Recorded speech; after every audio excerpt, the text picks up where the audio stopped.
Hello tech lover, welcome to tech by Al and welcome to brand new video. Viewers, আজকে আমরা একটা phone review করতে যাচ্ছি যে ফোনটা নিয়ে মার্কেটে এখন শুধুই চলছে তোলপাল। অনেকে ক্রেনের উপর থেকে ফালা দিচ্ছে, অনেকে তিনতলা ছাদের উপর থেকে ফালা দিচ্ছে, তাও নাকি ফোনটা কিছু হচ্ছে না। অনেকে ডিপ ফ্রিজে রেখে ফোনটাকে জমিয়ে রাখছে, তাও নাকি ফোনটা কিছু হচ্ছে না। বাট এটা দেখে কি আমাদের ফোন কেনা বেশি প্রয়োজন, নাকি ফোনটা আমাদের কেমন পারফরমেন্স দেয়, তার প্রসেসর কেমন, র্যাম কেমন, সমস্ত খুঁটিনাটি আজকের ভিডিওতে থাকছে।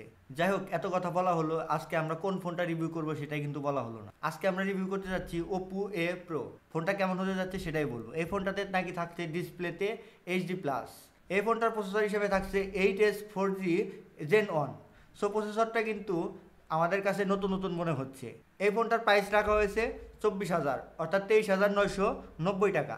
সো এই 24,000 টাকার ভিতরে এই প্রসেসরটা কেমন পারফরমেন্স করবে সেটা আপনাদের অবশ্যই লক্ষ্য রাখতে হবে। প্রথমে যদি আমরা এই ফোনটার ডিজাইনে আসি, তাহলে ফোনটার ডিজাইন হিসাবে আমরা দেখতে পাবো একদম সাদামাটা রেগুলার ফোনের মতো।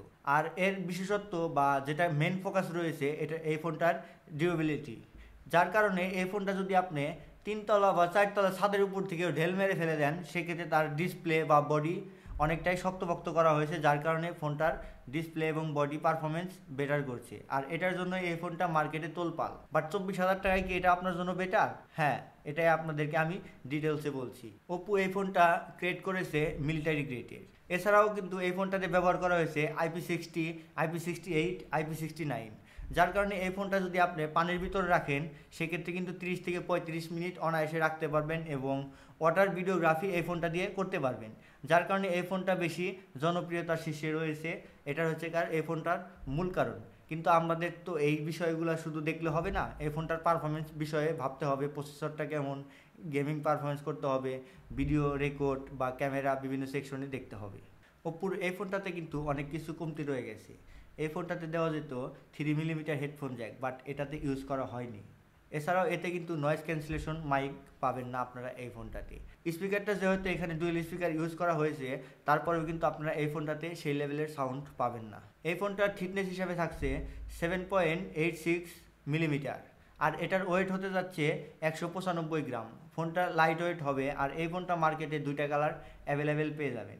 একটা থাকছে অলিভ গ্রিন আর একটা হচ্ছে মোকা ব্রাউন। আর এই ফোনটার ব্যাকপারে থাকছে লেদার ফিনিশ, যেটা নাকি ধরে ভালো একটা স্মুথনেস পাওয়া যাবে বা হ্যান্ডি ফিল হবে ফোনটা। এই ফোনটার ডিসপ্লে সেকশনে আপনারা পেয়ে যাবেন 6.67 ইঞ্চ একটা HD+ রেজুলেশনের একটা ডিসপ্লে। আর এই ফোনটার রিফ্রেশ হিসেবে কাজ করবে 19 হার্টজ রিফ্রেশ রেট। এটার পিক ব্রাইটনেস হিসেবে পেয়ে যাবেন সর্বোচ্চ 1000 নিটস পিক ব্রাইটনেস। আর এই ফোনটার ডিসপ্লেতে 1608x720 রেজুলেশনের একটা ডিসপ্লে পেয়ে যাবেন। সো 24,000 টাকা এই ডিসপ্লেটা কেমন হলো আপনাদের অবশ্যই ধারণা রাখতে হবে। এই ফোনটার প্রসেসরে যে প্রসেসরটা ইউজ করেছে সেটার বিষয়ে কিন্তু আমি আগেও বলেছি। এই ফোনটার প্রসেসরে আপনারা পাবেন Snapdragon 6S 4G Gen 1। So এটা কিন্তু একটা এন্ট্রি লেভেলের প্রসেসর। এখানে কিন্তু হাই রেজলিউশনের গ্রাফিক্সের গেম প্লে করতে পারবেন না।